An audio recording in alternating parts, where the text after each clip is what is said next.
This series of videos will cover the grammatical aspects of the English language. These are specifically for the school students or the beginners and the intermediate learners of English. So, some portion of the grammatical items may look oversimplified or unconventional. It is done for the ease of better understanding concept. These are not for the advanced learners. Do bear with the not. If you have any doubt, do comment in the comment box. Welcome to my channel. दोस्तों, आज हम English grammar के पहला lesson शुरू करने जा रहे हैं। कोई भी भाषा की तरह इंग्लिश ग्रामर भी ट्रेडिशनल एंड आर्केक है। आर्केक इन द सेंस जो ग्रामर होते हैं उसका कोई साइंटिफिक बेसिस नहीं है, मतलब इसको आप साइंटिफिकली कोई प्रूफ नहीं कर सकते हैं। और फॉर एग्जांपल आप देख लीजिए, जैसे इंग्लिश में हम थर्ड पर्सन के साथ जो वर्ब है उसके साथ एस लगाते हैं, उसका कोई बेसिस नहीं है कि इसके साथ एस लगना चाहिए। ये एक ट्रेडिशन है, ये पहले से चल के आए हैं, इसीलिए हम वहाँ एस लगाते हैं। हम बावल के पहले एन लगाते हैं, उसका बावल साउंड के पहले जो एन लगाते हैं उसका कोई साइंटिफिक बेसिस नहीं है। हम वो ट्रेडिशनली लगा के आए हैं एन, तो अभी एन चल रहा है। अगर कॉन्सोनेंट के पहले ए लगा के आए हैं तो ए हम यूज कर रहे हैं। हाँ, ये ऐसा नहीं है कि ये पहले से ही ऐसा था। ये language and grammar is not static, it keeps on changing. ये एक बहते रिवर के जैसे है, वो समय के साथ कल्चर के साथ चेंजेस होते हैं। ग्रामर का चेंजेस थोड़ा स्लो है as compared to language. Language तो बहुत डायनेमिक है, वो हमेशा कुछ ना कुछ ऐड होते ही जाते, इसलिए डिफरेंट लैंग्वेजेस का डिफरेंट जो ग्रामर्स है अलग अलग होते हैं। फॉर एग्जांपल आप देखिए, इंग्लिश में 4 जेंडर्स है। एक मस्कुलिन जो मेल्स को समझाते हैं, फेमिनिन जो फीमेल्स को समझाते हैं, देन न्यूटर जो नॉन लिविंग थिंग्स को समझाते हैं, देन कॉमन मतलब जिसमें हमें कोई स्पेसिफिकली मेल या फीमेल हमें समझ में नहीं आता है। जैसे अगर हम चाइल्ड बोलेंगे, वो बॉय भी हो सकते, गर्ल भी हो सकते, मेल भी हो सकते, फीमेल हो सकते। लेकिन हिंदी में देखिए, हिंदी में 2 ही जेंडर है, पुलिंग एंड स्त्रीलिंग। इसी 2 जेंडर में ही हमें हर चीज बांटना पड़ता है, either it is living thing और नॉन लिविंग थिंग। फ्रेंच में सेम है, 2 जेंडर है, लेकिन जर्मन में जाएंगे, जर्मन लैंग्वेज में 3 जेंडर है। अब वहाँ मेल के लिए 1 है, फीमेल के लिए 1 है एंड नॉन लिविंग थिंग्स के लिए 1 है। तो जो ग्रामर है, इसलिए आपको ग्रामर सीखने से स्पेसिफिक लैंग्वेज के ग्रामर को ही सीखना पड़ेगा। आप एक दूसरे के साथ कंपेयर नहीं कर सकते हैं। तो चलिए हम ग्रामर का फर्स्ट लेसन शुरू करते हैं। तो पहले हम सीखेंगे ग्रामर में parts of speech. Parts of speech को आप सिंपल भाषा में, सरल भाषा में आप उसको क्या बोल सकते हैं, पार्ट्स ऑफ अ सेंटेंस। मतलब एक सेंटेंस में जो क्या क्या पार्ट्स है, जो उसमें जो वर्ड्स है उस वर्ड्स का अलग अलग नाम। जैसे फॉर एग्जांपल आप देखिए हम प्लांट्स है, प्लांट्स का अलग अलग पार्ट्स होते हैं। एक पार्ट को हम flowers, pot, leaf, stem, fruit, roots होते हैं। उसी तरह से हमारा बॉडी पार्ट्स भी होते हैं। सिमिलरली एक सेंटेंस का भी और एक स्पीच का भी अलग अलग पार्ट्स हो सकते हैं। For example noun, pronoun, adjective, verb, adverb, preposition, conjunction, interjection. Okay, and last is the determiner. अच्छा, इसमें there may be some differences among the grammarians कि कोई बोलते हैं 8 पार्ट्स ऑफ स्पीच है एंड कोई 9 पार्ट्स ऑफ स्पीच। सो मैं 9 parts of speech इसीलिए बोल रहा हूँ, ये बच्चे को एक्चुअली सीखने में थोड़ा बहुत हेल्प करेंगे, नहीं तो they may get confused. For example, Ravi gave this and a red scarf secretly on Monday। ये एक हिपोथेटिकल सेंटेंस है। ऐसा कोई आपको शायद ही ऐसा कोई सेंटेंस मिले जिसमें हर पार्ट्स आपको दिखाई दे। हाँ, इसमें जो पोर्शन है इसको इंटरजेक्शन बोलेंगे।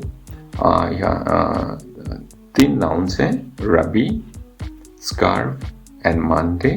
एक वर्ब है गेव, ए डिटरमिनर्स। ओके, जब हम अगर ए को हम पार्ट्स ऑफ स्पीच में नहीं रखेंगे, अगर आप क्लासरूम में, I am not talking about this theoretical part, classroom में जब हम पढ़ाते हैं, बच्चे कभी कभी आपको क्वेश्चन पूछ सकते हैं जो डिटरमिनर्स ऑफ सेंटेंस में, सर ये कौन सा पार्ट है। So it gets little bit confused. Okay, we can describe, लेकिन जब हम बच्चे को सिखाएंगे कि 8 पार्ट्स ऑफ स्पीच है, तो ये पार्ट कहाँ से आ गया। आप अगर आप उस समय बोलते हैं ये डिटरमिनर्स है, तो बच्चे आपको पूछ भी सकते हैं, तो ये तो पार्ट्स ऑफ स्पीच में नहीं आते, तो how can it be there.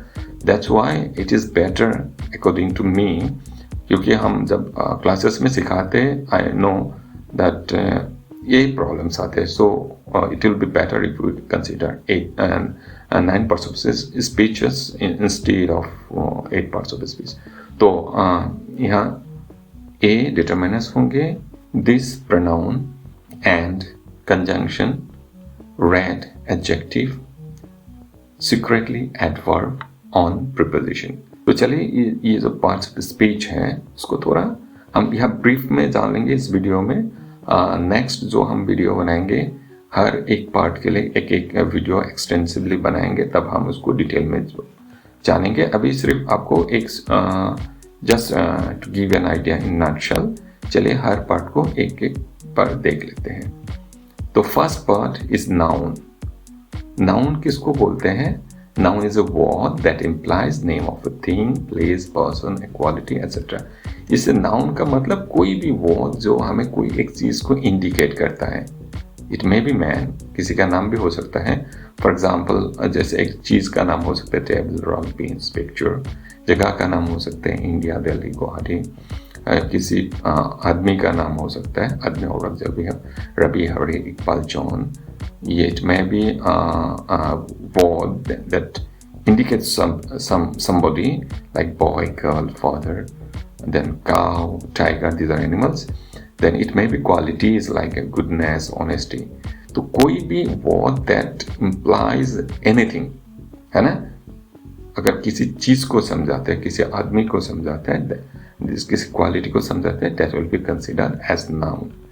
Second, pronoun. pronoun ऐसा वर्ड है जिसको हम नाउन के जगह पे या नाउन फ्रेज के जगह पे यूज करते हैं. And this is used to avoid repetition. एक चीज को बार बार बोलने से बेहतर है इसको हम प्रोनाउन के हिसाब से दूसरा एक वर्ड से इंडिकेट करते हैं.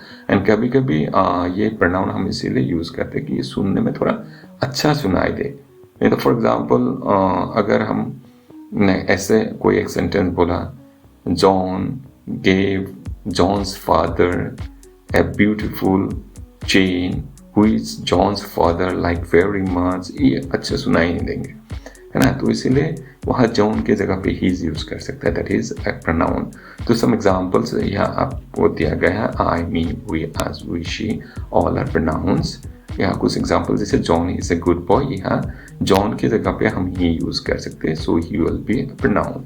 Similarly Mohini bought a new dress for Mohini's birthday. यहाँ मोहिनी की जगह पे she लगा सकते हैं and in second place मोहिनी's की जगह पे हम are लगा सकते हैं. So ये pronoun हमें क्या करते हैं? रिपीटेशन अवॉइड करने में हेल्प करते हैं. Next, adjective.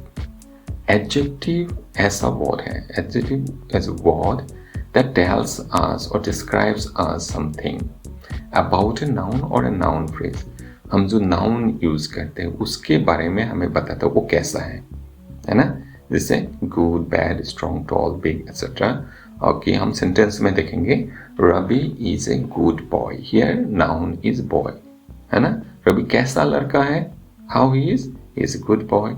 I gave her a beautiful dress. यहाँ नाउन है ड्रेस. मैंने उसको कैसा ड्रेस दिया? Beautiful dress.